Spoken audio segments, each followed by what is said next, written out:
I started playing piano when I was 6, and my dad was a piano player, so he kind of sat alongside me and helped me practice and all that kind of stuff. So growing up, I always remember the sound of Dad's piano wafting through the house.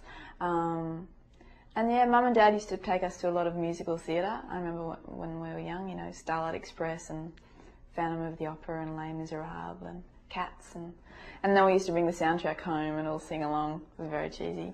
But so yeah, I have strong memories of being just surrounded by music growing up. My music's kind of acoustic, folk, pop, all of those kind of general terms, I guess. My songs are quite lyrically driven. I play piano and guitar, and yeah, I feel like most of them kind of tell a story, and the music kind of flows afterwards. And I don't know, I've been influenced by a lot of people. I grew up singing in a jazz covers band, my brother's band actually. So I was influenced by Nina Simone and Ella Fitzgerald and Sarah Vaughan and Billie Holiday and all those great jazz divas. My album's called On a Clear Night, and my first album was called The Sound of White. I didn't make them rhyme on purpose, that kind of happened accidentally.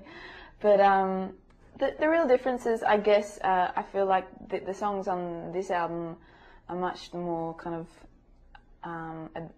well, I'm going to say advanced, but it's not really like that. I guess they just come from a bit more of a mature, stable place, and I touch on a lot of issues like self-discovery that I wasn't quite into for the first album. Things seem to be going really well over here.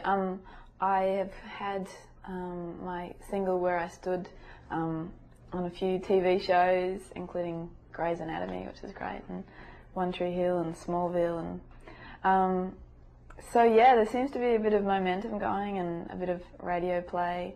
But it's like America is so huge. It's one of the. I've just moved here because I feel like America is one of those places where you really just have to like commit geographically. You've got to be here, and you've got to tour, and you've got to yeah, just give it every bit of your focus. And that's what I'm going to do for the next year or 2 years or whatever, and see where that takes me.